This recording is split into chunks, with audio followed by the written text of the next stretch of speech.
Magandang araw! For today's video, isamahan niyo ako sa mga kaganapan namin ng mga nakaraang araw. Maaga pa lang man din naman huyaan, may nagpanggising na kagad sa aking bata at may pagdamba pa man din naman nga ho. Mamukat-mukat pala ang man din naman ho, ikalabsawa na din sa akin, di ang ending, di mabangon na din nga lamang ako. Ay sino baga naman ang hindi gaganahan bumangon na ito ang bungirit nga ni sa akin at ngising-ngisi? Ay siya'y bago nga niyo pala ako tuluyang lumabas ng kwarto, ay nakipaghamagan muna nga niyo pala ako diri sa mga batang munsing na ari. Minsan nga ni nakakayamot pero napakadalas ay nakakatuwa at laruan din sa amin. Ay kaaga-aga man din naman ho ay tuong hamagan din sa akin at talaga naman anong liliksit kakukulikot.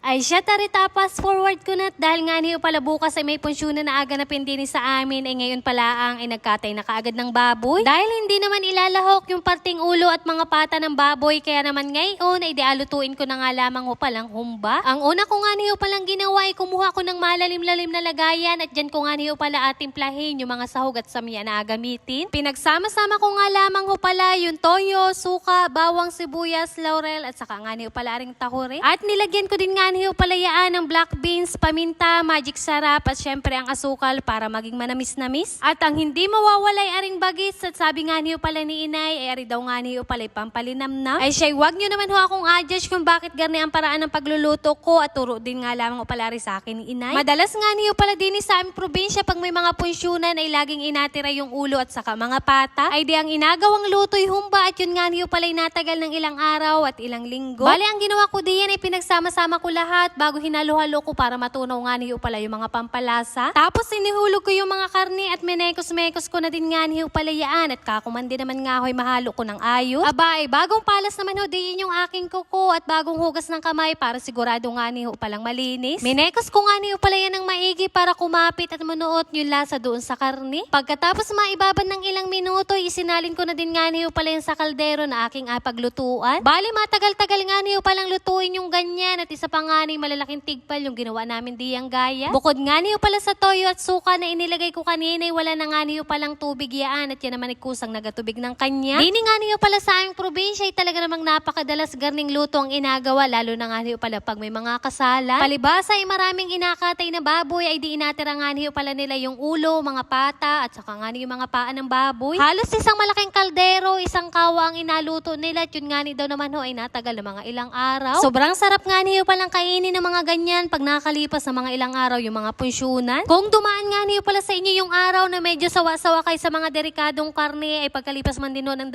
araw ay mananabik ulit kayong kumain. Ay siya tarit hinalo ko nga lamang mo pala ng bahagya para kako nga niyo pala hindi naman matutong yung pinakang ilalim. At isa pa ay para kako nga niyo pala yung pinakang ibabaw ay magkaroon din ng lasa at medyo alagay-lagay ko nga niyo pala sa pinakang ilalim. At sa 2 oras na pagpapakulo ay tingnan nyo nga niyo pala rin inaluto kong humba at talagang luto na. Malambot na nga rin pala yung pinakang taba at halos sumiwalay na din nga niyo pala yung mga laman doon sa pinakang buto. Dahil medyo marami pa din nga niyo pala yung sabaw ay hindi ko muna aalisin diyan sa tungkot kako nga ni medyo papaiga-igahin ko pa. Fast forward kinabukasan na tari nga niyo pala yung araw na pinakahihintay nila at groundbreaking nga niyo pala din sa pinapagawang bahay ni na ate. Dahil sobrang init nga niyo pala palagi ng panahon kaya naman maaga pa lamang ay nagtungo na kaagad sila dini. At ako naman ay medyo nahulit, may inisikaso pa nga niyo pala ako sa bahay at nagluto pa din ng ibang mga pagkain. At kahit man din naman ho pahuli-huli, nakaabot pa din naman kaya naman kakoy nakakatuwa at magkakaroon na sila ng sariling bahay. Sariling bahay na medyo malayo-layo ng ilang hakbang sa amin. Nakakatuwa nga lamang na medyo may halong kirot at kako nga ni medyo mapapalayo na rin sa amin yung mga bata. Akala mo naman ay sobrang layo ay talaga namang ilang hakbang nga lamang o pala rin sa amin at madali din lamang namang tuntunin. Ikaw baga namang nakasanayan mo na simula sanggol pa nga lamang ay alagang-alaga mo na rin mga batang ari. Yung kahit nga niyo palang gustuhin ko mang gumala minsan ay kako nga ni sa bahay na nga lamang at aalagaan na lang ang mga bata. Ay gayon pala ang pakiramdam pag nakakaalis ng bahay at yung isip nga ni di andun pa din. Hindi pa man ako tunay na ina pero alam ko na gayon ang kaisipan ng karamihang mga nanay. At pagkatapos ay di ayun at dini na nga rin lamang o pala kami naghayin at nagpakain sa mga bisita. Ay siya'y paano bagahuyaan hanggang dini na nga lamang muna ho. At yun lamang for today's video. Maraming salamat sa inyong panonood. God bless.